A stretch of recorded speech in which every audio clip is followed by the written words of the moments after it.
Good morning, guys. For some reason my video did not record last time, so I'm just gonna kind of go over what I did real quick. So in this problem here, I set up the formula for the x minus 2 or x2 minus x1 squared plus y2 minus y1 squared all under square root.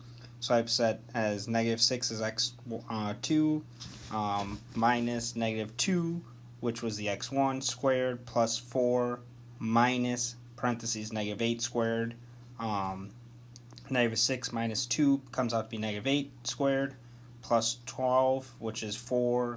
Essentially, to have the negative times a negative gives you the positive 8, plus 4 gives you 12. So 64 plus 144, add them together gives you 208.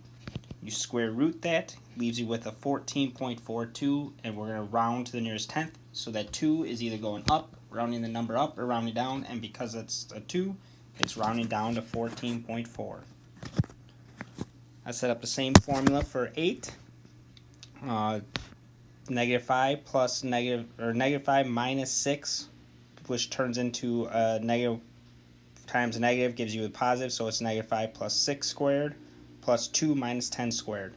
Leaves you with 1 squared plus -8 squared. 1 times 1 is 1. 8 times 8 is 64. And because it's two negatives, it's going to give you a positive.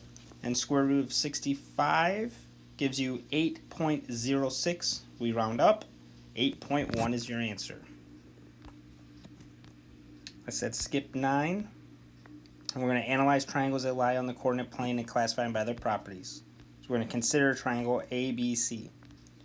So this looks like a lot, and kind of is, but you guys can do this.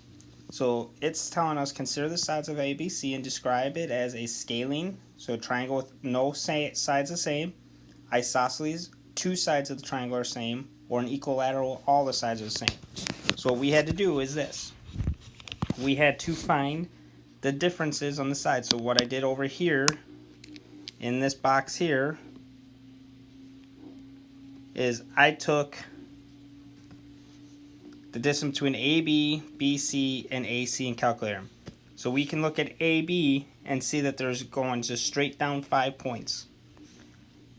B to C, I had to do some math, which is right here, and I had to set it up as a point. So I took these points that they had on the triangle, as A is 0, -4, B is 0, -9, and C is -2, -5. So I had to set them up in the formula that we just finished using to find the distance. I got down to 4 plus 16 gave you 20, so square root of 20 gave you 4.47. AC, I had to do the same thing, which is right here in this box. This is the AC, and this was BC calculation. So AC, you took 10 plus -2 squared plus -4 minus 5 -5 squared. So 10 minus 2, or 10 minus -2 ends up becoming 10 plus, oh, I'm sorry, that's not 10. I'm sorry, that's a parenthesis there. Sorry, guys. So 0 plus minus 2 gives you positive 2 squared. -4 minus -5 gives you positive 5, so it gives you 1 overall. 2 squared gives you 4. 1 squared gives you 1. 4 plus 1 is 5. Square root of 5 leaves you with a 2.24 as your answer.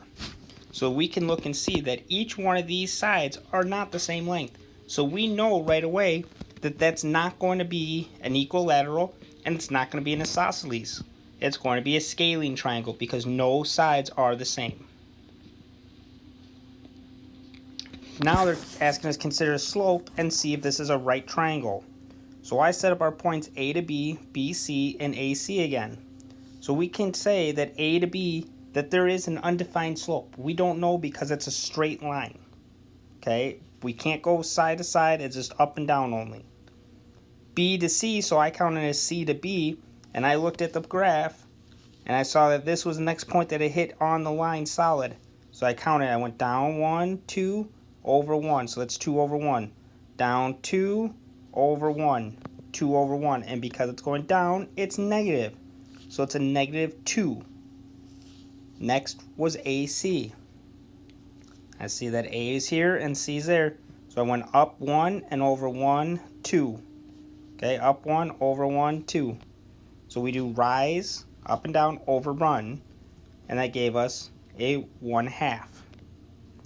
And this is a right triangle because the slope segments that form angle C are the opposite reciprocals of each other. So meaning the negative 2 and the 1/2 is the opposite. So because technically this is negative 2 over 1 is the opposite of 1/2. So that makes it a right triangle. Okay. I'm going to stay on here for a moment so you guys can get these copied down. I know I went through it a little quick, but I had done this already, and then for some reason the video did not record and save. So here's what we did. This is where we're going to stop today, and we have a Zoom meeting later today at 9:30, so I'd like to see you guys all there.